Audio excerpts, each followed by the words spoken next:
Hello everyone, कैसे हो आप सब लोग। और आप सभी को मेरा नमस्कार। और आज बहुत ही इम्पोर्टेंट मैसेजेस मुझे आपको देने हैं और रिगार्डिंग अभी जो पोर्टल की एनर्जी चल रही है या अभी जो भी पीक पे एनर्जी है उसके हिसाब से अभी कुछ देर पहले ही मुझे ये मैसेजेस मिले।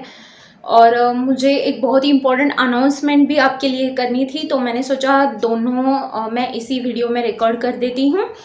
तो सबसे पहले तो मुझे जो डिवाइन फेमिनिन के लिए एनर्जी आई है वो ये आई है कि अगर आपको ऐसा लग रहा है कि आपके साइकिल बार बार रिपीट हो रहे हैं तो आपको अपने बिलीफ सिस्टम पे थोड़ा सा एनालिसिस करने की ज़रूरत है। ठीक है, देखो एक चीज़ होती है कि जब भी आपके जो भी साइकिल्स हैं वो बार बार अगर चल रहे हैं तो बहुत बार ऐसा होता है कि हमने वो लेसन्स नहीं लिए हुए होते या बार बार वही हम लोग गलती किए जाते हैं, वही हम लोग सेम चॉइसेस लेके आगे बढ़ते हैं जिसके कारण हम सेम सिचुएशंस को फेस करते हैं। फॉर एग्जांपल, अगर कहीं पे आप जॉब कर रहे हो और वहाँ पे कुछ आपको प्रॉब्लम्स फेस करनी पड़ रही है, आपने जॉब तो चेंज कर दी लेकिन नेक्स्ट जॉब पे जाते हो तो वहाँ पे भी आपको सेम इश्यूज फेस करने पड़ते हैं। क्यों? क्योंकि वहाँ पे जो आपका लेसन था, जो आपको चीज़ सीखनी थी, ओके, जो आपको प्रतिकूलता एडवर्सिटी दी गई थी वो इसलिए दी गई थी कि वो आपको कुछ तो सिखाना चाहती थी।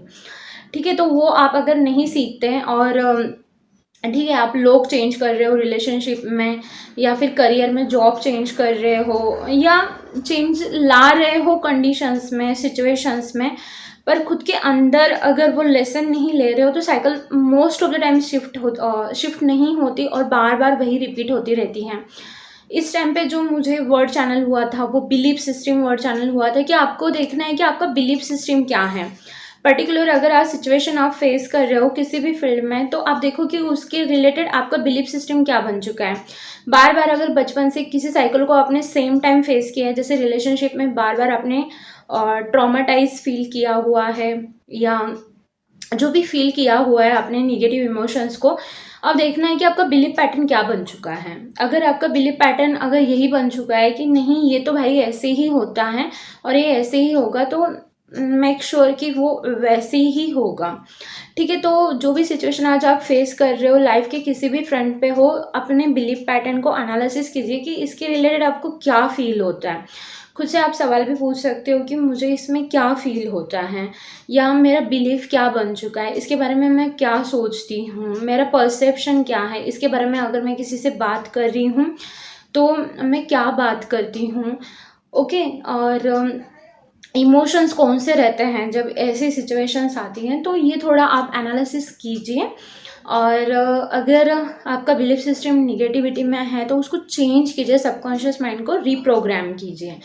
ठीक है, डिवाइन मैस्कुलिन के लिए जो मुझे इंपॉर्टेंट मैसेजेस मिले थे, ठीक है, तो मुझे एक दृश्य दिखाई दिया था जिसमें ऐसे बर्ड्स फ्लाई कर रहे हैं। तो ऐसा लग रहा है कि इनको कुछ तो ऐसे अचीवमेंट या कुछ तो पॉजिटिविटी रिसीव हुई है या कुछ तो ऐसी ट्रिक टेक्निक इनको पता चली है जिसके बलबूते पे ही इनके अंदर एक बहुत ही ज़्यादा हाई कॉन्फिडेंस आ चुका है जो कि अब ओवर कॉन्फिडेंस में रूपांतरित हो रहा है। ठीक है, तो इनको बोला जा रहा है कि ज़्यादा आप नहीं उड़े, थोड़ा सा ग्राउंडिंग सिचुएशन में रहें। जो भी आपको चीज़ें मिल रही हैं ये डिवाइन ग्रेस है, कहीं ना कहीं आपने जो इनपुट दिया है उसके ऊपर डिवाइन ग्रेस से ये चीज़ें आपको मिल रही हैं। तो इस चीज़ को, इस टेक्निक को, इस पॉजिटिविटी को, या जो भी आपने हासिल किया हुआ है इसको लेके और हीलिंग की दिशा में आगे बढ़े, खुद को बेटर करने की दिशा में आगे बढ़े, ना कि उस चीज़ को लेके इतना हाई चले जाएं कि जो चीज़ें हैं वो आपको दिखाई ना दे पड़े। ठीक है, तो ग्राउंडिंग एनर्जी में आ जाए। तो ये इनके लिए बहुत ही इम्पोर्टेंट मैसेज था और जो मुझे अनाउंसमेंट करनी थी। ठीक है, तो अनाउंसमेंट ऐसी थी कि कुछ दिन से मुझे ना ऐसे ऐसे फील हो रहा है कि कोई तो बहुत ज़्यादा पेन में है, किसी तो परेशानी में है, या ऐसे पता है मुझे कैसा, मैं आपको थोड़ा एक्सप्लेन कर देती हूँ कि वो जो दृश्य था वो कैसा था। मैं थोड़ा एक्सप्लेन कर देती हूँ। जैसे कि एकदम से ऐसे डार्क रूम है और कोई तो ऐसे सिर को नीचे रखे ऐसे बैठ गया है और ऐसे होपलेसनेस, हेल्पलेसनेस फील हो रही है। तो ऐसे वाली सिचुएशन फील हो रही है और कोई तो फिर मतलब भगवान से और डिवाइन पावर से, यूनिवर्स से प्रे कर रहा है हेल्प के लिए। ठीक है, तो अगर आप इस एनर्जी में हो तो मुझे ज़रूर बताएं। और तो पता नहीं क्यों इसके चलते मुझे कुछ टाइम से बहुत ही ज़्यादा नेगेटिविटी फील हो रहा था। मुझे ऐसे लग रहा था कि ये जो इमोशन है ये मेरा ही है। और तो मैंने थोड़ा जब एनालिसिस करने की कोशिश की तो मुझे ऐसे फील हुआ कि नहीं, ये किसी मेरे सोल फैमिली मेम्बर से है। तो और वैसे भी मेरा एक चीज़ और पेंडिंग भी था।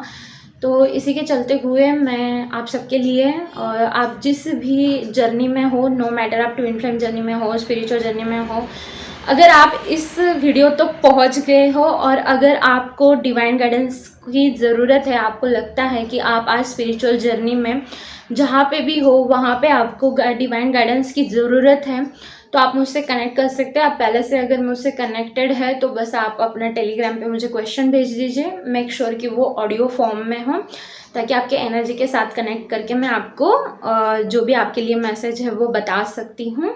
जो डिवाइन गाइडेंस मैसेज है वो आप तक मैं आपको पहुँचा सकती हूँ, डिलीवर कर सकती हूँ। लेकिन अगर आप मुझसे फर्स्ट टाइम जुड़ रहे हैं, मेक श्योर कि आप अपना full name, date of birth दें, या आपका कोई पिक्चर हो तो वो दे दें, ताकि मैं जो भी डिवाइन गाइडेंस है आपके क्वेश्चन से रिलेटेड वो आप तक मैं डिलीवर कर सकूँ। ठीक है, इसका एनर्जी एक्सचेंज क्या रहेगा? इसका एनर्जी एक्सचेंज यही है कि आप किसी भी स्ट्रीट पे चलने वाले डॉग्स को खाना खिलाइए। ओके, और जो भी लोग हैं जो ऐसे किसी प्रॉब्लम में है उन तक ये वीडियो पहुंचा दीजिए। ठीक है, ताकि उनको भी हेल्प मिल सके इस सिचुएशन में। ठीक है, तो मुझे ज़रूर बताना इन एनर्जीज़ के साथ अगर आप रेजोनेट होते हो, और अगर आपको किसी और सब्जेक्ट पे वीडियो चाहिए तो इसके बारे में भी बता सकते हैं। अगर आपको मुझसे कनेक्ट करना है तो आप मुझे मेल कर सकते हैं या टेलीग्राम पे कनेक्ट हो सकते हैं। जो लोग मुझसे व्हाट्सएप पे कनेक्टेड है तो वो मुझे व्हाट्सएप पे मैसेज करें, जो टेलीग्राम पे कनेक्टेड है वो टेलीग्राम पे मैसेज कीजिए। और ये जो डिवाइन गाइडेंस आपके लिए है इसको ज़रूर ज़रूर रिसीव कीजिए। और जिस एनर्जी के बारे में मैंने बोला था उसमें से अगर कोई भी है तो प्लीज़ मुझे बताइए। ओके, ताकि जो भी डिवाइन की हेल्प है वो आप तक मैं पहुंचा सकूं। ठीक है, तो तब तक के लिए बोलते रहिए जय जय राम कृष्ण हरि।